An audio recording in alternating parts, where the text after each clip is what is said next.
Di negara-negara muslim banyak orang miskin, ya. Kaum muslimin terhina di negeri yang mayoritas muslim, dikuasai dan dikendalikan oleh orang-orang yang bukan muslim. Agama mereka dicaci maki, dihujat-hujat tanpa ada pembelaan. Karena memang Allah tidak menjanjikan kemenangan dan kemuliaan untuk orang Islam, nggak ada. Allah hanya menjanjikan kemenangan, kemuliaan untuk orang mukmin.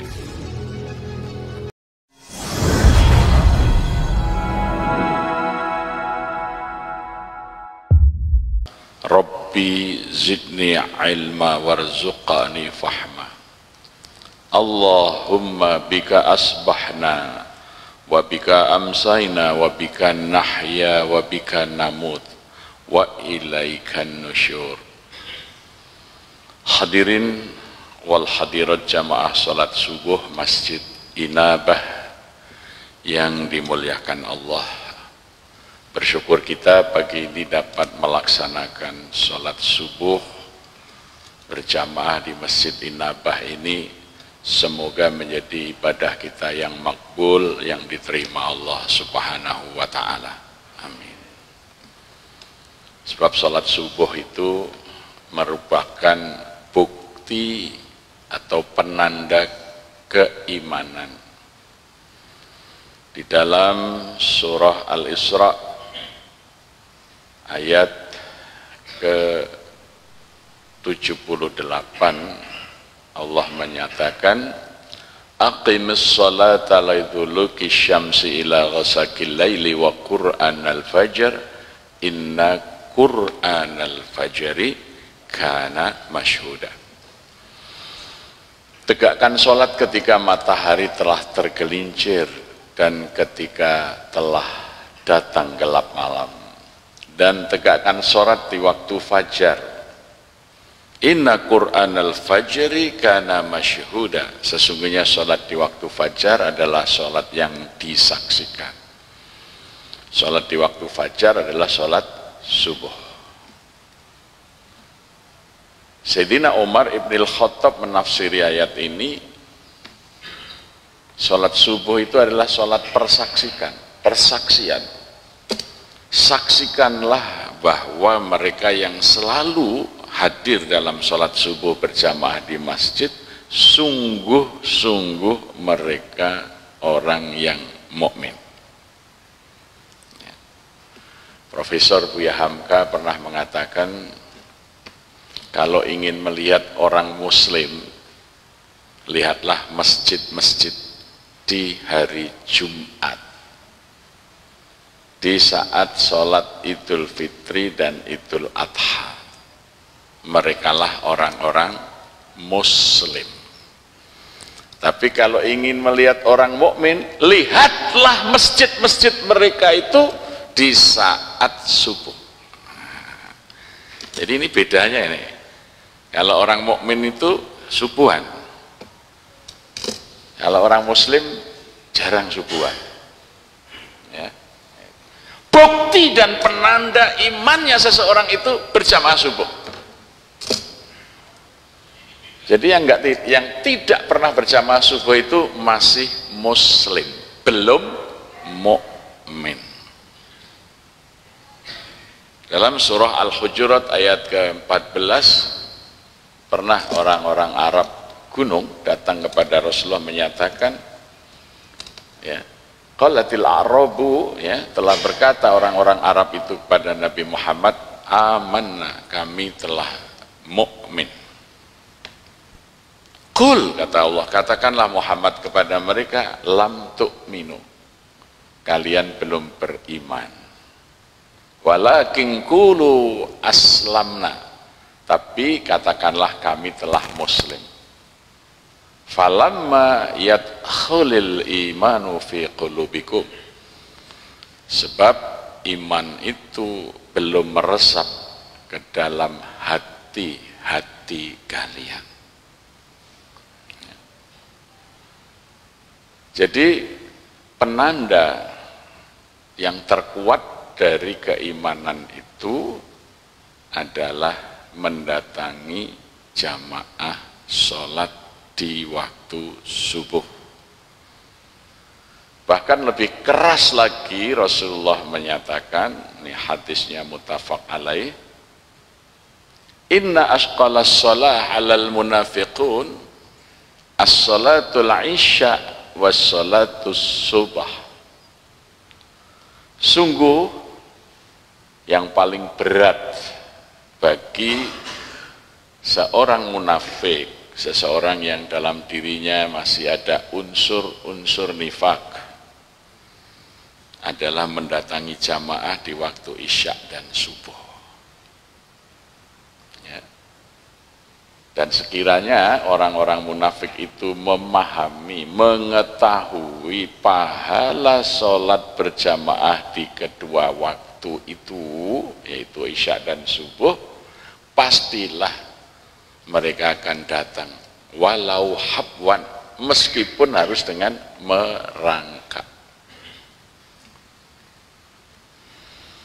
Maka jumlah umat Islam itu tidak akan pernah punya pengaruh terhadap kemuliaan, terhadap kemenangan, terhadap kebahagiaan.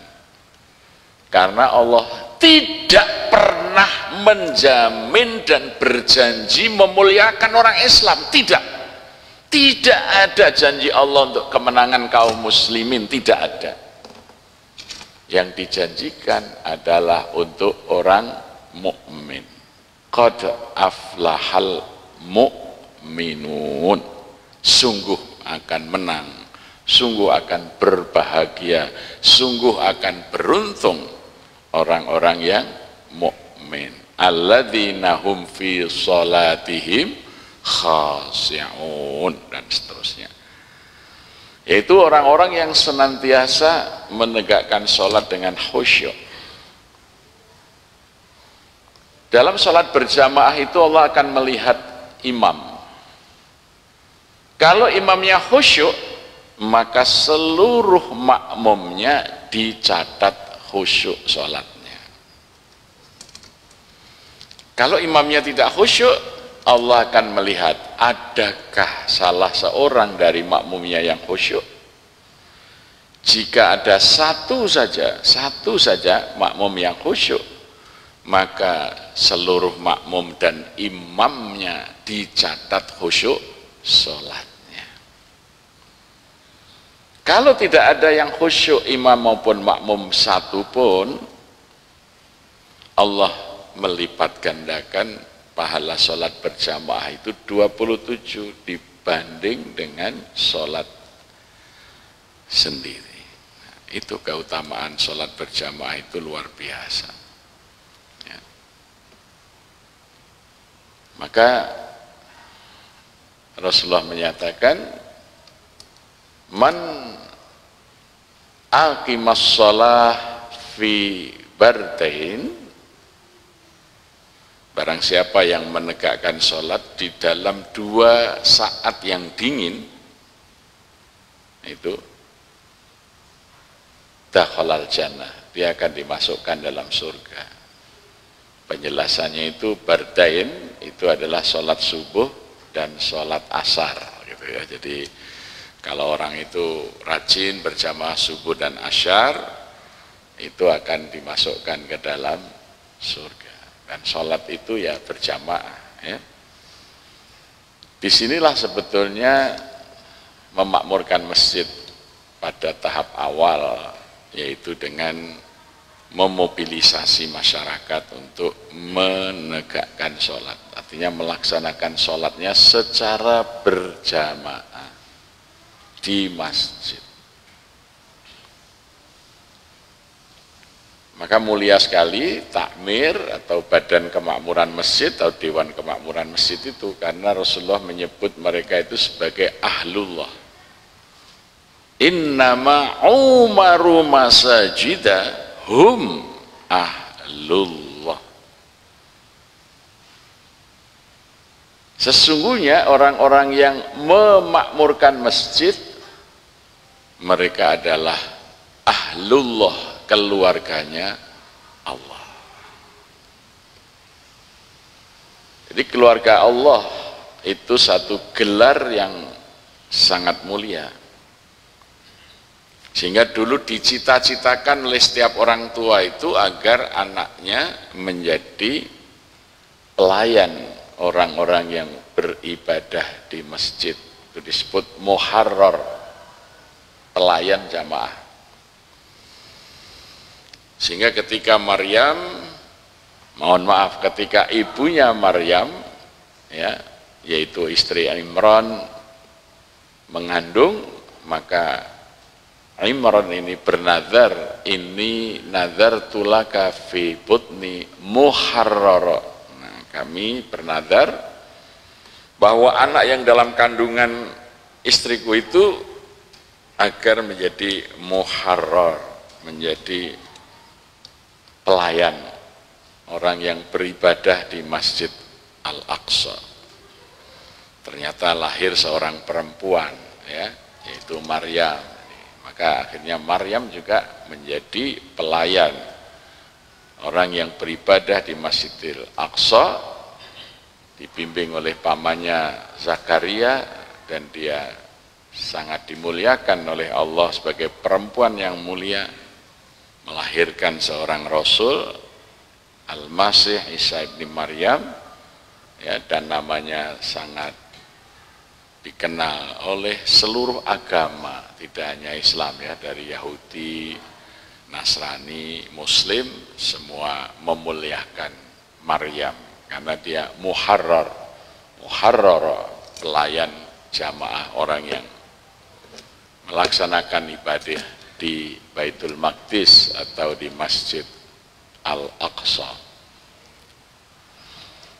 Tapi kalau sekarang jarang orang tua itu bercita-cita anaknya jadi pelayan masjid, ya, karena tidak tahu kemuliaannya menjadi pelayan masjid. Dia adalah ahlullah, keluarganya Allah. Maka ini tadi Pak Imam menyatakan, itulah yang menjadi semboyan kami. Pekerjaan pokok kami adalah menjadi pengurus masjid. Sambilannya boleh jadi dosen, boleh jadi bupati, boleh jadi dokter, boleh jadi ini. Itu sambilan saja, ya, itu. Yang paling utama adalah memakmurkan masjid. Ini jabatan yang sangat mulia. Ya. Dan ketika kita melaksanakan tugas-tugas ketakmiran itu dilandasi keikhlasan kepada Allah, insya Allah pekerjaan sambilannya itu akan menjadi pintu saja bagi rezeki dan seluruh keperluan yang dibutuhkan di dalam melaksanakan tugas-tugas ketakmiran itu. Oleh karenanya kita selalu berpikir, bekerja serius bagaimana kita bisa memakmurkan masjid secara optimal. Karena itulah tugas utama manusia diciptakan oleh Allah itu cuma untuk beribadah. Wa ma khalaqtul insa wal ins illa liya'budun. Dan tidaklah kami ciptakan manusia dan jin itu kecuali agar mereka beribadah kepadaku. Lah untuk memenuhi syarat ibadah itu, yang pertama adalah ilmu. Karena Allah Subhanahu wa ta'ala memuliakan, memuji secara khusus orang-orang yang melaksanakan ibadahnya itu dengan ilmu. Yarfa'illahil ladzina amanu minkum walladzina utul ilma darajat. Lebih spesifik lagi Allah menyebut dalam pembukaan Al-Qur'an itu, ihdinas siratal mustaqim, ya Allah tunjukkan kami ke jalan orang-orang yang lurus, siratal ladzina an'amta alaihim, yaitu jalannya orang-orang yang kau beri nikmat atas mereka itu. Siapa? Minan nabiyyin wasiddiqin, ya, wasyuhada wassalihin, para nabi, para siddiqin, ya, kemudian para syuhada dan para sholihin. Ghairil maghdubi alaihim, bukan jalan yang engkau murkai. Siapa? Humul Yahud, yaitu mereka itu orang Yahudi. Waladhdallin, dan bukan orang yang tersesat. Siapa? Hum Nasrani, orang Nasrani. Kenapa orang mukmin itu diberi nikmat? Karena orang mukmin itu beribadah dengan ilmu.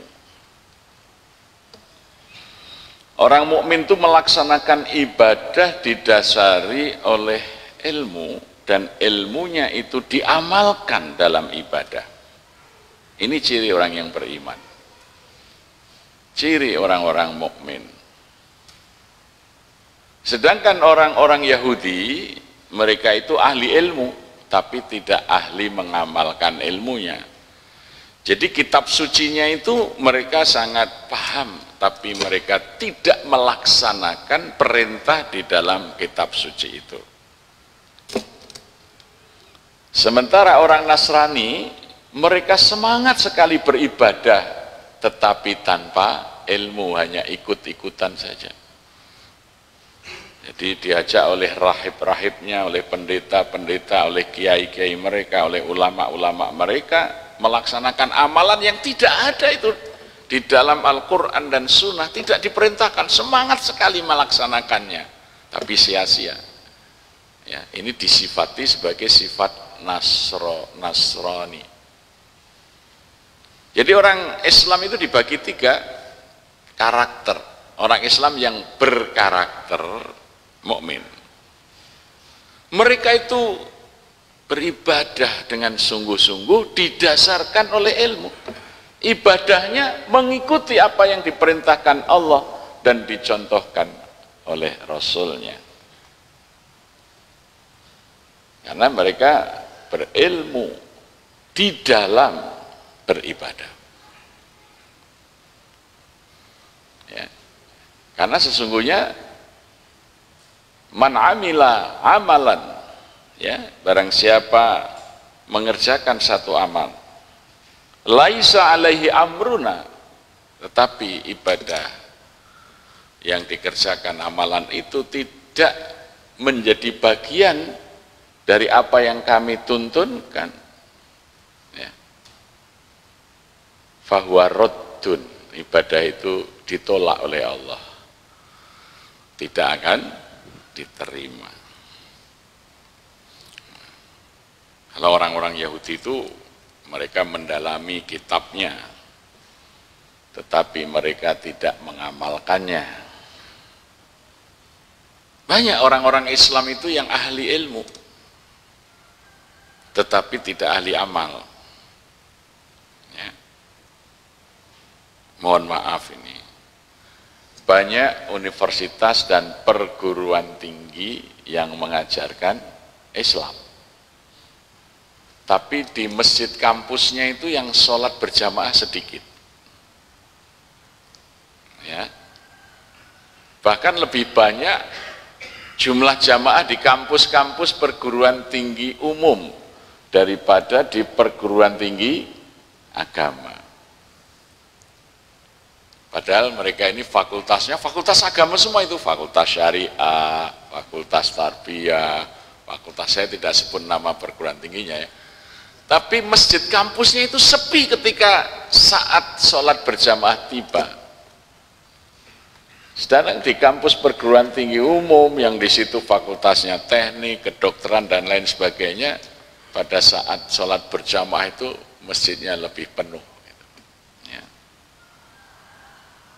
Bahkan kadang-kadang dari perguruan tinggi agama itu ilmunya membuat orang ragu dengan kebenaran akan agamanya. Nah itu kadang-kadang malah tidak cocok itu dengan judulnya, namanya itu. Ya.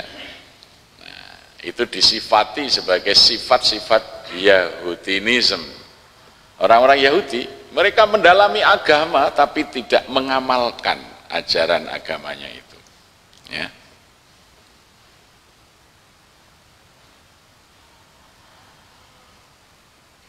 Sedangkan banyak lembaga pendidikan juga dan di masyarakat itu semangat sekali untuk beribadah. Pokoknya apa saja yang dianggap sebagai amaliyah ibadah mereka kerjakan dengan semangat.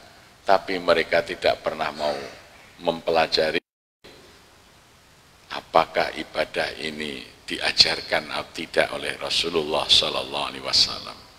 Nah, ini yang disifati sebagai sifat orang Nasrani. Ya. Orang Nasrani itu beribadah hanya mengikuti apa yang diperintahkan oleh para rahib-rahib mereka, para pimpinan agama mereka, tanpa mereka memahami di mana perintah itu ada, apakah dalam Quran, apakah di dalam Sunnah.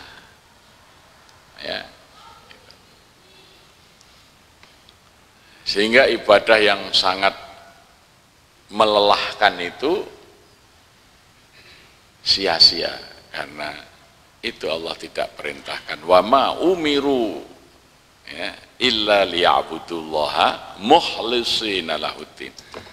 Dan tidaklah Allah memerintahkan agar beribadah ya, hanya kepada Allah saja dengan memurnikan, membersihkan agama itu dari segala yang tidak bersumber dari agama itu, harus ya bersih.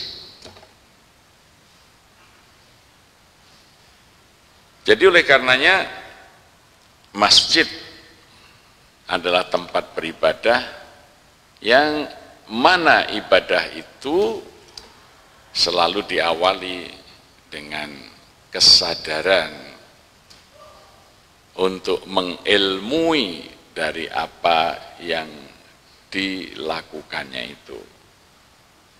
Nah, oleh karenanya banyak sekali masjid-masjid dibangun tetapi kurang bermanfaat karena tidak memahami bagaimana seharusnya masjid itu dikelola.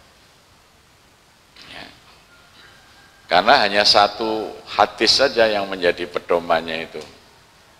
Mambana masjidan fil ard bana lahullahu baitan fil jannah. Barang siapa membangun masjid di bumi, Allah akan membangunkan rumah di surga. Jadi kalau membangun masjid itu nggak ada yang nggak selesai itu. Ya, orang mau apa? Wakaf, mau infak untuk pembangunan masjid.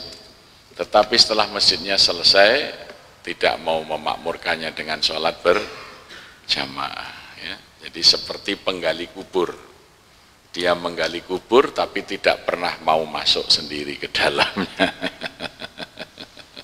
Ya, ini. Maka masjidnya menjadi mubadzir. Ya, artinya apa? Begitu mahal tanah dan bangunannya serta biaya perawatannya, tetapi masjid itu sepi dari orang-orang yang mengingat Allah di dalamnya dengan menegakkan sholat berjamaah.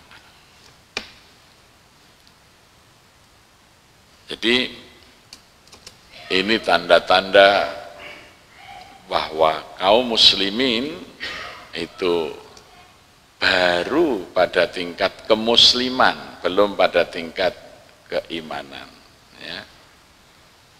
Maka tadi jumlah masjid dan jumlah umat Islam itu banyak, tetapi tidak bisa memuliakan kehidupannya, ya. Sehingga jumlah orang muslim itu tidak relevan dengan kehidupan yang baik. Di negara-negara muslim banyak orang miskin, ya. Kaum muslimin terhina di negeri yang mayoritas muslim, dikuasai dan dikendalikan oleh orang-orang yang bukan muslim. Agama mereka dicaci maki, dihujat-hujat tanpa ada pembelaan. Karena memang Allah tidak menjanjikan kemenangan dan kemuliaan untuk orang Islam, nggak ada. Allah hanya menjanjikan kemenangan, kemuliaan untuk orang mukmin.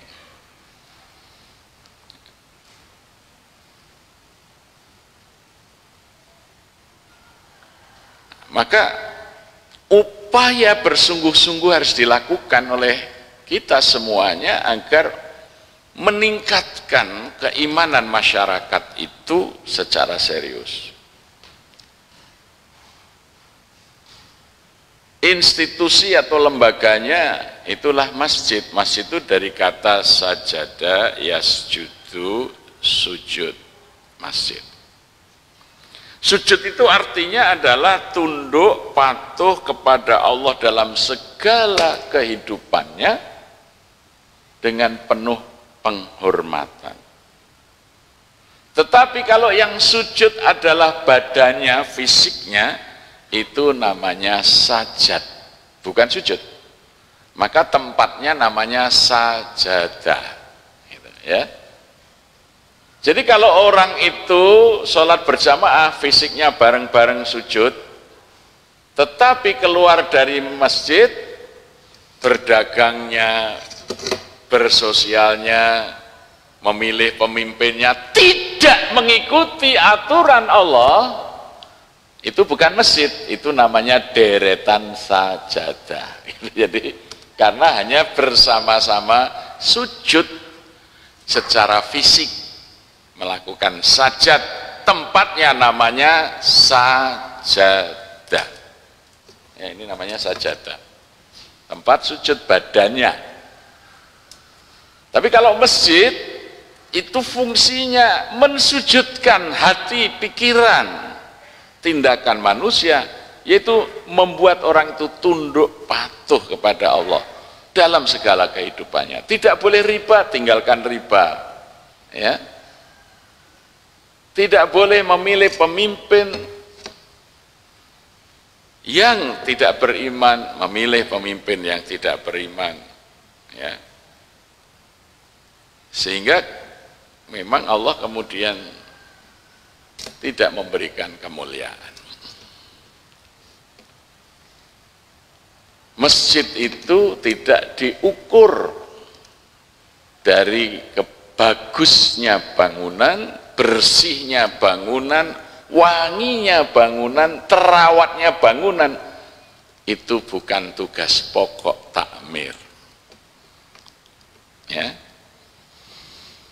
Tentang kemakmuran masjid itu Allah menyatakan di dalam surah At-Taubah ayat 17, 18, 19. Biasanya hanya diambil aja ayat 18-nya, ya, sehingga kurang utuh di dalam memahami apa itu takmir masjid. Ayat 17 Allah menyatakan, maka nalil musyrikina ayamuru masajidallah.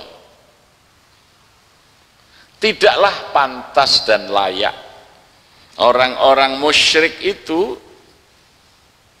mereka memakmurkan masjid-masjid Allah.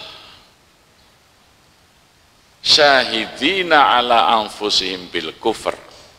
Sedangkan mereka sendiri itu menyatakan bahwa dirinya itu kafir. Ulaika habitat a'maluhum, maka sia-sialah amal-amal mereka itu, wa finnari khalidun, dan mereka akan berada di dalam neraka selama-lamanya. Ayat ini untuk merespon pernyataan orang-orang kafir Quraisy, musyrikin Quraisy di Makkah. Ketika mereka mendengar Nabi dan para sahabat yang hijrah itu membangun masjid di Kuba dan kemudian membangun masjid di Yathrib, yaitu masjid Nabi yang sederhana, hanya dari batu, ya, dari pembatas, kemudian atapnya itu hanya dari pelepah kurma, lantainya masih pasir. Sehingga orang-orang musyrik Mekah mengatakan, kami lebih pintar dari Muhammad dan pengikutnya itu dalam memakmurkan masjid-masjid Allah. Jadi orang-orang musyrik itu mereka meyakini bahwa mereka itu diciptakan oleh Allah, mereka menyembah Allah, tetapi bersama menyembah Allah menyembah yang lainnya, makanya namanya musyrik, ya. Jadi kalau mereka ditanya, wala in sa'altahum man khalaqas samawati wal ard, kalau kamu tanya kepada orang musyrik itu siapa yang menciptakan langit dan bumi, mereka pasti menjawab Allah. Ya, siapapun orang musyrik itu tanya kepada orang-orang Nasrani, siapa yang menciptakan langit dan bumi? Allah. Tidak mungkin mengatakan Yesus, karena Yesus itu belum ada ketika langit bumi diciptakan. Wong Yesus itu baru lahir 2022 tahun yang lalu, maka namanya kalender kita apa? Masehi, ya, hari lahirnya Al-Masih. Jadi sebelum lahir Al-Masih sudah ada langit dan bumi. Ya tentu mereka tidak akan mengatakan yang menciptakan langit yang bumi adalah Tuhan Yesus, tidak mungkin, karena Tuhan Yesus belum ada. Dan Yesus itu baru diangkat jadi Tuhan dalam Konsili Nisea pada tahun 425 Masehi. Baru 425 setelah kelahirannya dia dilantik sebagai Tuhan, ya, gitu. Ya. Jadi sebelum itu belum ada Tuhan Yesus, itu belum ada. Maka kalau mereka ditanya siapa yang menciptakan langit dan bumi, la yaquluna Allah, mereka pasti mengatakan Allah. Allah. Wala in sa'altahum man khalaqakum, itu kalau kamu tanya mereka siapa yang menciptakan kamu, jawabnya juga Allah. Tetapi mereka menyembah Tuhan-Tuhan yang lain adalah untuk menjadi perantara mendekatkan diri kepada Allah, ya. Alasannya apa? Kita ini orang yang tidak suci, banyak dosa, maka kalau mendekat kepada Allah yang Maha Suci tidak bisa langsung, harus melalui perwakilan, yaitu orang-orang suci. Maka orang-orang Nasrani di awal dulu, sebelum ada Protestan, itu memberi kewenangan kepada para pendeta mereka itu bisa menghapus dosa. Maka kalau di gereja Katolik, Kristen Ortodok itu pasti ada ruang pengakuan dosa, ya, ruang pengakuan dosa. Kemudian orang-orang yang merasa berdosa itu akan minta kepastian diampuni dosanya oleh para father, pastor atau imam mereka. Maka setelah mengaku dosanya, orang ini akan berlutut, artinya lututnya diletakkan di lantai, membungkukkan badan, pimpinan agamanya akan meletakkan tangan di atas kepalanya sambil berkata, En nomine Patris Filio eng Spiritio Sancti ego absolvo tus abegatus tus, begitu, ya. En nomine Patris, atas nama Tuhan Bapa, Filio dan Tuhan Anak, eng Spiritio Sancti dan Roh Kudus, ego absolvo, aku ampuni, tus apekatus tus, semua dosa-dosamu. Selesai dah. Ya, dulu dikasih surat bih, surat pengampunan dosa. Maka ketika dibangun istana Basilika di Vatikan itu, Paus menjual surat pengampunan dosa ini. Saking semangatnya para penjual surat ini mengatakan, kalau beli satu diampuni dosanya yang lalu, kalau beli dua dosa yang lalu dan dosa hari ini, kalau belinya tiga dosa yang akan datang pun diampuni. Sehingga Martin Luther, seorang uskup di Jerman waktu itu, menganggap ini penyimpangan. Maka dia mencegat penjual bih itu dirampas uangnya. Setelah dia membeli 3 surat, maka dia dipanggil. Kenapa engkau merampas uang suci? Loh, saya sudah tidak berdosa. Saya sudah beli 3 kok. Dosa yang lalu, dosa sekarang, dosa yang akan datang. Nah, lahirlah kemudian faham protes. Ini protes, tidak benar ini. Maka muncullah Protestan. Ya. Sehingga kalau di Protestan itu pendeta sama dengan manusia lain, dia bukan orang suci, tidak berhak mengampuni dosa. Maka pendeta tidak perlu selibat, selibat itu tidak nikah, ya itu. Kalau Katolik, imam-imam mereka tidak boleh menikah, para bruder atau biarawati juga tidak menikah, karena itu selibat, ya. Dianggap orang yang suci, dia punya hak untuk mewakili Tuhan.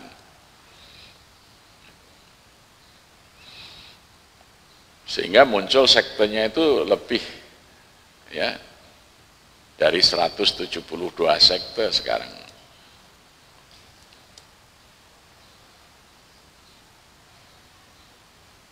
Itu Allah sudah menyatakan itu.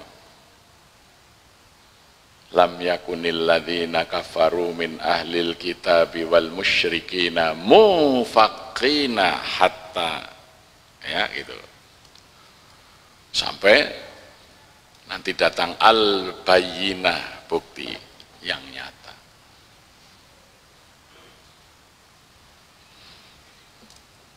Jadi kembali kepada kemakmuran masjid. Jadi bagaimana memakmurkan masjid itu? Memakmurkan masjid itu bukan semata-mata membangun, merawat bangunan, memelihara kebersihan, sehingga masjid itu begitu selesai sholat langsung ditutup pintunya, dikunci supaya bersih. Nanti dibuka lagi sesudah menjelang sholat. Begitu seterusnya. Itu namanya bukan takmir, itu namanya juru kunci masjid. Bukan seperti itu memakmurkan masjid itu, bukan seperti itu.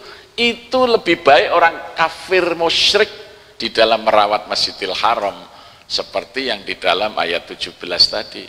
Maka nalil musyrikina aya'muru masajid Allah. Kami lebih pintar dari Muhammad dan pengikutnya di dalam memakmurkan masjid Allah. Karena Masjidil Haram kami jaga kebersihannya, yang berkunjung kami sediakan minumannya. Coba di sini yang disediakan cuma yang di mimbar. Kalau zaman dulu orang kafir itu orang yang datang sediakan, dan itu air Zam-Zam, ya. Jadi orang yang masuk Masjidil Haram itu dilayani dengan baik. Orang yang mau tawaf dipinjami baju, ya. Karena apa? Karena orang-orang kafir Quraisy berpendapat Tuhan itu maha suci. Keyakinannya itu benar. Sehingga tidak bisa menerima ibadah orang yang tidak suci. Maka orang-orang Arab, Jazirah Arab itu kalau mau haji dilepas seluruh pakaiannya, karena khawatir pakaian ini ada yang tidak halal. Maka dia pinjam kepada para syekh untuk melakukan tawaf dan sa'i. Kalau tidak dapat baju pinjaman, mereka akan tawaf dengan telanjang bulat. Itu lebih baik daripada pakai baju yang tidak suci. Itu sudah menjadi cara berpikir orang kafir, orang musyrik pada masa itu. Ya, makanya para masyayikh yang dituakan di Makkah itu, mereka menyediakan tempat-tempat menginap bagi orang yang mau umrah maupun haji. Ya, kalau sekarang sudah dilembagakan namanya muassasah. Kalau dulu syekh, tahun 57 itu bapak saya berangkat haji itu ikut Syekh Muhtar Sedayu misalnya. Ya, jadi dulu masih syekh-syekh itu yang mengelola jamaah haji. Baru sekarang muassasah dilembagakan menjadi persehan ya, yang menyediakan makanan, minuman, penginapan bagi orang yang berhaji. Jadi mesti orang haji itu ikut muassasah siapa kan begitu. Ya, kalau dulu mengikuti syekh siapa, itu tradisi sejak zaman kafir Quraisy dulu sebelum datangnya Rasulullah. Maka ketika Rasulullah membangun masjid yang sederhana, mereka mengejek Nabi, kami orang kafir musyrik ini memelihara masjid Allah lebih baik dari kalian. Masjid kami bersih, masjid kami bagus, bahkan kami hias dengan berbagai macam berhala. Jadi siapa meyakini berhala mana yang lebih layak mendekatkan diri kepada Tuhan, kami sediakan. Lata, Uzza, Manat, itu kan nama-nama sahabat-sahabat Nabi Nuh. Jadi sejak Adam wafat itu tidak ada orang musyrik. Diutusnya Nabi Nuh untuk menjaga tauhid. Zaman Nabi Nuh yang ada orang kafir tapi tidak ada orang musyrik. Artinya orang menentang Allah ada, tapi menyembah selain Allah tidak ada. Ya. Kemusyrikan itu baru muncul setelah 1000 tahun wafatnya Nabi Nuh. Mereka diawali dengan al-ghullu, terlalu berlebih-lebihan di dalam mempoliakan sahabat-sahabat Nabi Nuh. Jadi awalnya mereka berdoa kepada Allah, tidak mantap kalau tidak di depan kursi-kursi guru-guru mereka. Guru-guru sahabat Nabi Nuh itu jadi guru-guru umatnya, ya. Ada yang namanya Hubal, ya, Lata, Uzza, itu nama sahabat Nabi Nuh, orang-orang yang mulia. Sepeninggal sahabat Nabi Nuh itu kalau orang berdoa, mantapnya di depan kursi yang dulu biasa sahabat itu mengajar. Lama-lama ketika kursi kosong, mereka itu tidak mantap. Maka dibuatlah patungnya gurunya tadi, patungnya Hubal, patungnya Lata, Uzza, Manat, sehingga akhirnya mereka berdoa di depan patung-patung orang-orang yang dianggap alim ini. Lama-lama mereka jadikan patung itu sesembahan untuk mengantarkan doa-doa mereka kepada Allah. Itulah awal dari kemusyrikan, ya. Jadi awal kemusyrikan itu adalah al-ghulu, sikap melampaui batas dalam memuliakan ulama. Awalnya itu kemusyrikan itu di zaman Nabi. Para ulama mereka kemudian disembah, bukan mereka menganggap berhala itu yang menciptakan, bukan, tapi kami menyembahnya karena dia bisa mengantarkan kami kepada Allah. Ya. Lama-lama nanti tidak patung, lama-lama ini kuburan disembah gitu ya. Orang tidak pernah ke masjid, tapi lebih banyak datang ke kuburan orang-orang alim untuk berdoa, ya. Gitu. Maka di Masjidil Haram itu keturunan Nabi Nuh itu sudah menjadi banyak suku-suku bangsa Arab. Mereka punya sembahan sendiri-sendiri, Lata, Uzza, Manat, dihias. Jadi melayani semua yang mau beribadah kepada Allah di Masjidil Haram melalui perantara berhala-berhala. Kami layani dengan baik. Muhammad itu apa? Masjidnya aja sederhana. Maka karena sikap dan pernyataan orang-orang kafir Quraisy, mereka merasa memakmurkan Masjid Allah dengan baik, Allah kemudian menurunkan ayat 18 untuk menegaskan innama ya'muru masajidallah, hanya saja orang-orang yang bisa memakmurkan masjid Allah itu bukan mereka yang bisa merawat bangunannya, membersihkan bangunannya, menghias bangunannya, tapi apa? Man amana billahi wal yaumil akhir, orang-orang yang beriman kepada Allah dan hari akhir. Kegiatannya memakmurkan masjid itu 3 saja, aqimis shalah wa atuz zakah wa lam yakhsha illallah. Yang satu memikirkan bagaimana orang-orang itu digerakkan untuk menegakkan sholat berjamaah. Jadi ukuran kemakmuran masjid bukan besar, indah, dan bagus serta bersihnya bangunan, tetapi berapa banyak jamaah yang memenuhi saf-saf di masjid itu ketika waktu sholat tiba. Jadi kalau memakmurkan masjid ukurannya bangunan, itu ukuran cara kafir dan musyrik di dalam memakmurkan masjid. Bahkan sampai-sampai orang mau itikaf, orang mau sholat, itu dikunci pintu masjid itu supaya tetap bersih. Itu bukan takmir masjid. Jadi itu memakmurkan masjid versi orang-orang musyrik, orang-orang kafir. Itu tercela di hadapan Allah. Tapi memakmurkan masjid adalah bagaimana bisa menggerakkan masyarakat itu selalu hadir ketika Allah memanggil hayya 'alas shalah, maka masyarakat itu berbondong-bondong memenuhi shaf-shaf di masjid-masjid. Itu tugas takmir, bukan hanya memikirkan bangunannya, memikirkan kebersihannya, memikirkan kesuciannya. Bukan itu memakmurkan masjid, bukan itu. Kalau seperti itu orang musyrik dan orang kafir lebih pintar dari kita. Innama ya'muru masajidallah man amana billahi wal yaumil akhir. Buktikan wa aqamas shalah. Jadi takmir itu memikirkan bagaimana orang-orang itu semuanya yang mukmin, yang muslim diangkat jadi mukmin dengan digerakkan sholat berjamaah di masjid. Itu tugas yang pertama. Saya tadi tanya di sini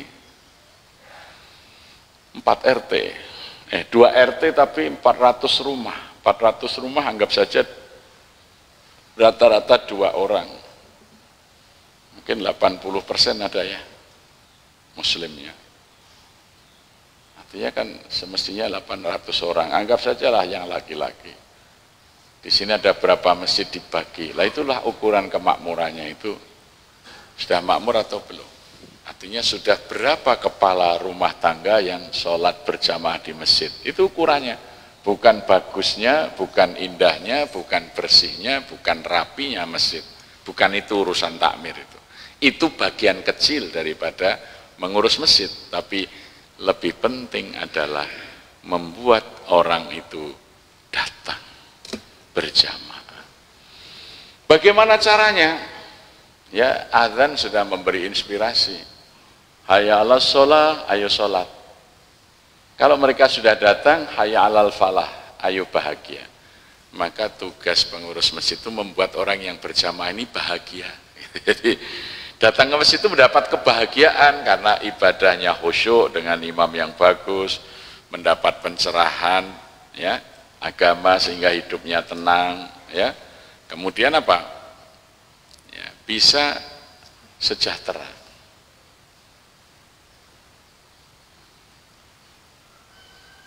Makanya untuk bisa melaksanakan tugas itu yang kedua adalah wa'atuz zakah. Bagaimana sumber kesejahteraan bagi orang yang ke masjid itu dipikirkan, sumbernya dari apa? Zakat. Maka tugas takmir masjid adalah menggerakkan potensi zakat supaya terus meningkat pembayar zakatnya. Maka kalau ada uang masuk ke masjid, jangan dihabiskan hanya untuk bangunan, merawat bangunan, tapi gunakanlah untuk membuat para mustahik itu berubah kondisinya menjadi muzaki, gitu ya. Jadi kalau masjid itu tidak punya program pemberdayaan ekonomi itu bukan masjid, itu namanya musola, tempat sholat saja. Kalau masjid itu harus ada pemberdayaan ekonomi sehingga yang berjamaah itu menjadi sejahtera, kalau dia sejahtera menjadi muzaki. Itu makna masjid itu aqimis shalah wa atuz zakat. Kami dulu tahun 2003 di Masjid Jogokarian itu muzaki kami baru 19 orang. Zakat malnya hanya 5 juta saja. Maka kami lakukan program pemberdayaan ekonomi. Kas masjid, ayo siapa yang mau buka usaha kasih modal. Ya. Uang masjid itu jangan hanya untuk bangunan, untuk kesejahteraan masyarakat. Anak-anak yang nggak bisa bayar sekolah bayarin oleh masjid. Ya. Bahkan mahasiswa KKN aja diberi uang saku dari masjid. Ini dulu Haidar sama teman-temannya ikut lomba di Hong Kong ya, untuk lomba karya ilmiah tentang tata ruang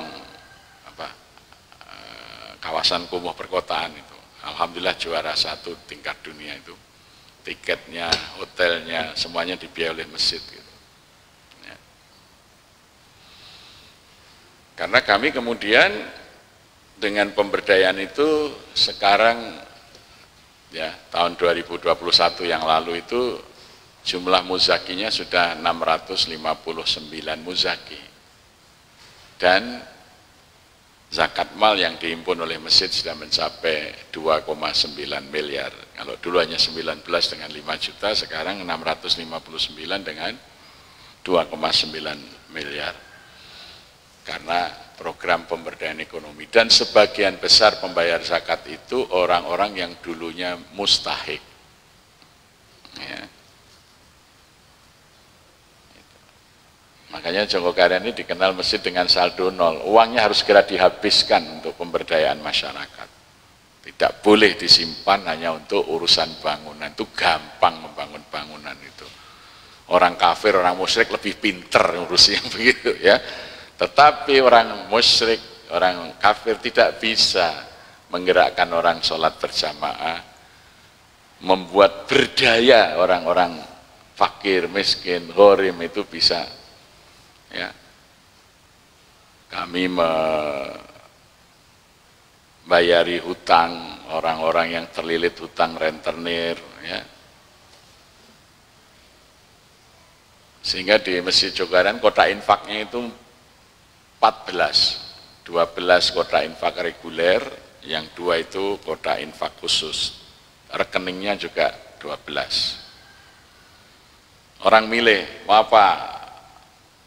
Infak untuk apa? Oh, infak untuk subuh. Untuk apa uangnya? Untuk memakmurkan jamaah subuh. Supaya orang senang datang subuh, kasih sarapan. Kalau sekarang malah kalau Sabtu Ahad kami bagi voucher belanja. Ya, sehingga kalau Sabtu Ahad itu ribuan orang yang sholat subuh ini. Ya, sepekan kami mensubsidi jamaah untuk belanja itu lebih kurang ya sekitar 50 sampai 60 juta sekarang. Artinya kalau hari Sabtu itu sekitar 25 juta. Artinya yang datang jamaah itu sekitar 2.500 orang, karena setiap orang dapat 10.000 dari masjid untuk belanja, mau sarapan apa, mau beli apa. Dari anak-anak sampai lansia itu jam 3 pagi sudah ramai orang hilir mudik, anak-anak sudah bangun untuk sholat berjamaah di masjid. Kalau hari Ahad itu bisa sampai ya 40 juta, berarti sekitar 40 orang jamaah. Oh, ini mungkin mau dilihatkan suasana subuh kami ya. Itu karena mereka dibahagiakan ya. Nah, bagaimana mereka bisa? Karena kita punya dana. Nah, jadi dulu subuh itu tidak ada infaknya. Sekarang infak subuh itu bisa 120 juta sebulan. Kemudian infak harian, artinya kota infak yang untuk kegiatan harian itu rata-rata sudah 20 juta per pekan. Jadi kalau sebulan berarti 20 kali 4 gitu ya. Kalau infak Jumat baru sekitar 18 juta sekali Jumatan. Tapi ini Haidar ini sengaja saya bawa, saya ajak karena dia bisa menghimpun dana dari jamaah virtual. Era kita ini sekarang era digital. Jadi jamaah itu tidak dibatasi lagi oleh bangunan masjid. Orang yang di Amerika, di Belanda, di Jepang, di mana yang pengen mengikuti aktivitas Masjid Jogokarian, nah dikelola media sosialnya oleh Haidar dan kawan-kawan ini, dikasih barcode untuk infak. Ada yang 10.000, 15.000, karena banyaknya orang yang mengikuti kegiatan itu, ya sebulan sudah di atas 150 juta itu infak jamaah virtualnya, ya itu. Nah ini kami sebut kalau Sabtu Ahad, kalau dulu setiap hari, sekarang hanya kita adakan Sabtu Ahad. Ya, ini suasana kalau subuh, coba yang dari sholat subuhnya. Ya. Nah ini jadi nanti habis sholat subuh jamaah mau beli makanan apa saja, mereka tinggal membayar dengan voucher. Vouchernya dikeluarkan oleh masjid, nanti para pedagang ini menukar voucher ke bendahara masjid. Ya. Nah, ternyata justru dengan aktivitas seperti ini penerimaan masjid bertambah terus. Tidak berkurang sama sekali, bertambah. Itulah rahasianya melaksanakan perintah Allah tadi, aqimis shalah. Aqimis shalah, buat bahagialah orang yang jamaah sholat itu, ya. Kalau Jumat sarapan pagi kita sediakan, tapi kalau hari Sabtu Ahad sarapannya milih sendiri itu. Nah, awal dulu hanya 43 pedagang, sekarang sudah 93 pedagang. Jadi mereka itu buka lapak dari subuh sampai setengah 9, jam 8 sudah habis itu. Pembelinya siapa? Nah, pembelinya jamaah. Dulu kita mulai baru dengan 4 juta rupiah setiap subuh kita bagi. Ya, mungkin suaranya ada. Ini justru ketika PPKM itu kami mendapat keluhan dari para pengusaha kecil ini, Pak, kami sudah mantap makan tabungan. Kami sudah matang makan dengan utang. Nah, maka pedagang binaan masjid ini ya jualan lagi. Nah, siapa yang beli, Pak? Nanti jamaah kita beri uang dalam bentuk voucher untuk beli gitu. Sehingga subuhnya penuh. Ya. Dulu kita mulai awal PPKM itu setiap orang kami beri kalau datang sholat subuh 10.000, zuhur 5.000, asar 5.000, asar maghrib 5.000. Sehari kalau 5 kali jamaah dapat 30.000 kan gitu. Masjid penuh lagi gitu ya. Gitu. Sampai kalau sekarang kalau subuh ya sudah lebih banyak dari Jumatan, mungkin 2 kali lipat Jumatan gitu. Karena dibahagiakan itu. Nah, pedagang ini bahagia, ya laris ya. Itu. Nggak punya modal, dimodali oleh masjid. Nah, itu mereka membeli dengan voucher. Mereka tidak perlu membayar modalnya ke masjid.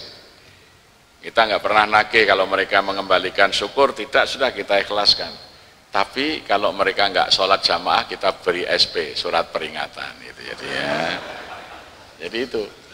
Jadi semua para pedagang ini syaratnya berjamaah ke masjid. Jadi nanti mereka yang 3 hari tidak nampak di masjid, ya sudah dicabut izin berdagangnya. Ya, gitu. Ya. Sekarang sudah 93 pedagang. Kalau Ramadan sudah 620 biasa sore, kalau ini subuh. Sehingga jamaah kita itu dibahagiakan. Habis sholat mereka mau minum apa, mau makan apa, ada semuanya. Itu hayya 'alal falah. Jadi tidak hanya hayya 'alas sholat. Ya. Dan ini malah menjadi sumber tambahan keuangan masjid. Sekarang banyak sekali lembaga-lembaga keuangan yang memberikan dana ke masjid, seperti bank syariah, Indonesia, kemudian kita bisa OKOC itu, tapi ternyata pedagang kita ditawari pinjaman tanpa bunga, tanpa bagi hasil, tanpa biaya administrasi. Sekarang sudah nggak mau lagi pinjam, mereka lebih suka nabung daripada utang. Nah ini, jadi ternyata ibadah itu memperbaiki muamalah. Tapi kalau kita mengelola BMT misalnya, dia ditagih, tapi sholatnya tidak dikontrol, banyak dana macet. Ya, jadi kami nggak ngontrol, nggak nagih sama sekali orang yang diberi modal oleh masjid. Mereka boleh mengembalikan, boleh tidak. Tetapi kalau mereka sampai tidak datang jamaah, kita tegur. Nah, ternyata ini malah lebih bagus daripada yang ditagih tapi tidak diingatkan sholatnya. Ya. Jumlah pedagang kita meningkat terus, jumlah omset mereka naik terus, dan kita bisa ngontrol. Karena apa? Notanya itu dibuat oleh masjid, jadi nanti mereka menukarkan voucher itu ke bendara masjid sambil menyerahkan nota penjualan. Kita melakukan upaya penumbuhan ekonomi yang biasanya berdagang tanpa pencatatan, sekarang dilatih berdagang itu mencatat dagangannya apa, berapa jumlahnya, laku berapa, ya, yang dagangan laku apa saja ada datanya. Ya, kemudian mereka akan menabung dan berinfak. Jadi kita beri rumus hidup itu sederhana saja, 40, 40, 10, 10. 40% dari keuntungan itu untuk biaya hidup sehari-hari, 40% untuk kebutuhan sekunder, mau beli HP baru, mau beli motor baru, dan lain sebagainya. 10% untuk infak, dan 10% ditabung. Dan tabungannya itu emas, nanti untuk investasi. Karena sebagian besar ibu-ibu, ternyata ibu itu senang sekali nyimpan emas. Jadi semangat menabungnya itu luar biasa. Itu ya. Kalau nabung uang itu sebentar-sebentar mau dijual, Pak. Mau digunakan untuk beli apa. Tapi kalau tabungannya emas itu sayang mau dilepas, ya. Karena sudah menjadi naluri manusia. Dalam surah Ali Imran itu kan, zuyyina linnasi hubbus syahwati minan nisa wal banin wal qanatiril muqantarati minadz dzahab, gitu ya. Jadi tabungan itu kalau mau aman emas, di samping lebih aman, lebih stabil nilainya, tapi juga membuat orang itu mencintai, jadi akan berat melepas itu, ya. Tapi kalau uang itu melepas mudah. Ini. Maka tabungannya meningkat terus. Ya. Ada tabungan itu nanti kalau besar untuk nambah investasi, kita bisa memberikan coach, ya, bimbingan kepada para pedagang kecil ini, Bu, sampean sudah bisa itu menaikkan penjualannya, kalau perlu nambah karyawan, ini keuntungannya sudah memungkinkan nambah 1 karyawan. Kita bisa memberikan bimbingan karena data penjualan itu ada semua di masjid, ya. Itu. Ya.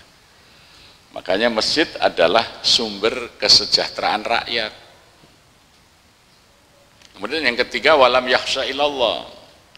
Semua kekhawatiran, ini salat subuh kita ini, bulan-bulan ini, ya. Karena sudah ada lampu hias itu. Ini, nah, itu salat subuh kita itu. Jalannya ditutup untuk salat, sudah enggak, ya. Nah, ini orang yang salat subuh, coba bisa lebih besar lagi gambarnya mungkin. Nah, ini jalan ini. Itu jamaah subuh kita. Itu hari Sabtu atau hari Ahad itu. Nah, ini setelah sholat subuh, itu wajahnya tersenyum, tertawa, karena apa? Mau segera belanja itu. Ya, mereka semuanya sudah dapat voucher. Jadi beribadah itu membuat bahagia. Itu hayya 'alas shalah, hayya 'alal falah. Ya. Kalau uang masjid itu hanya untuk bangunan masjid, tidak dirasakan. Maka ya masjidnya bagus, yang sholat sedikit aja. Ya. Karena memang syaratnya memfalahkan, membuat bahagia orang yang berjamaah sholat. Sehingga akhirnya semua orang pengen sholat ke masjid. Ya, itu. Jadi jam 3 pagi itu anak-anak sudah bangunin orang tuanya. Ya, kalau biasanya kan anak-anak sulit dibangunkan, Pak, subuh itu. Ini dengan voucher ini anak-anak yang membangunkan orang tuanya. Ya. Sampai orang tuanya cerita, Pak, anak saya itu kalau tidur malam Sabtu, malam Ahad itu bajunya, sarungnya untuk ke masjid sudah ditaruh di bawah bantal, takut terlambat.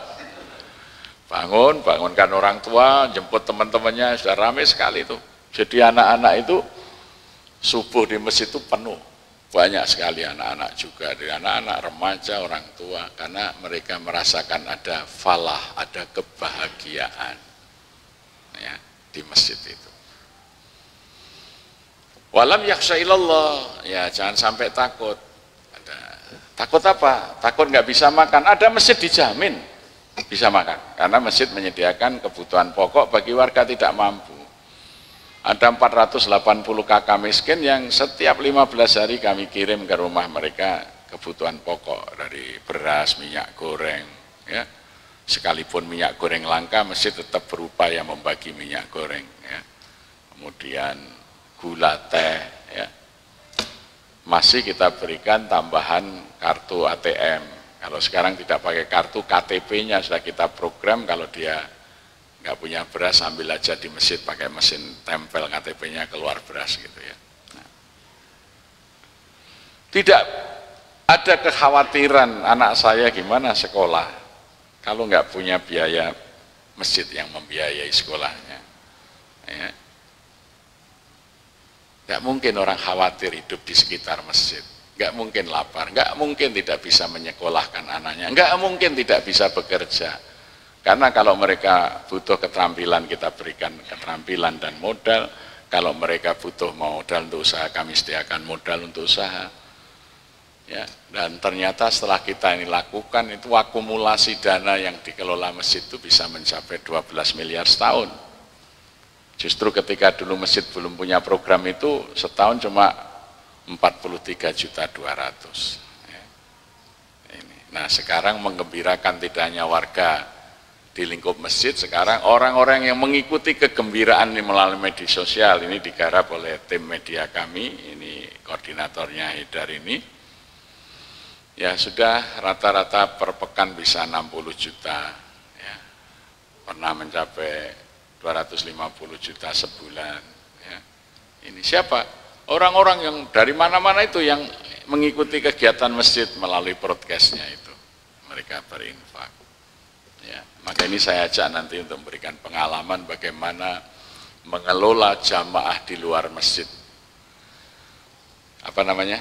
Sahabat Masjid Jogokarian. Jadi yang orang jauh dari Malaysia, dari Jakarta, dari mana saja yang mereka ini senang mengikuti kegiatan Masjid Jogokarian, dilayani melalui media sosial, ada Instagram, apalagi? Ya, YouTube gitu. Bahkan sudah bisa beli alat-alat kamera, lampu ini dari YouTube ya, dari royalti YouTube-nya gitu ya. Nah, jadi bukan HP begini Pak, kameranya yang bagus. Ya. Loh iya, ini semestinya dibelikan dengan asnaf zakat sabilillah. Karena sekarang ini perang media. Ya ini alat perang, pengganti bom, pengganti senapan, pengganti apa ini? Media. Jadi kalau masjid tidak punya media sosial itu ya seperti kita perang tanpa senjata. Jadi kalau masih pakai HP itu ibarat pejuang kita masih pakai bambu runcing gitu ya. Nah, gitu. Harus ditingkatkan, nanti pasti meningkatkan pendapatan ketika dikelola. Nah bagaimana pengelolaan? Nah, nanti praktisnya ini yang akan memberikan pengalaman. Cuman berapa? 3 orang ya? 3 orang saja yang mengelola itu bisa menghasilkanlah setidak-tidaknya 150 juta dalam sebulan. Ya, infaknya di sini ada 150 juta nggak sebulan?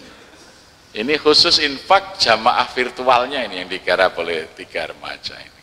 Ya. Makanya kalau kita serius adanya mengurus masjid itu fokus, bukan bangunan yang kita urus, tapi mengurus umatnya, ya insya Allah masjidnya akan makmur. Jadi jangan fokus pada bangunannya saja. Sehingga kuota infaknya cuma 1, nah nanti disimpan bendara, Kadang-kadang bendaranya itu sulit mengeluarkan, kecuali nanti mau renovasi, mau ini. Ada orang mau buka usaha nggak punya modal, biarin aja gitu ya. Nah, jadi ini kira-kira lah gambarannya seperti itu. Nanti kalau yang hadir di workshop, insya Allah kita akan bedah secara teknis ya, berdasarkan pengalaman selama ini.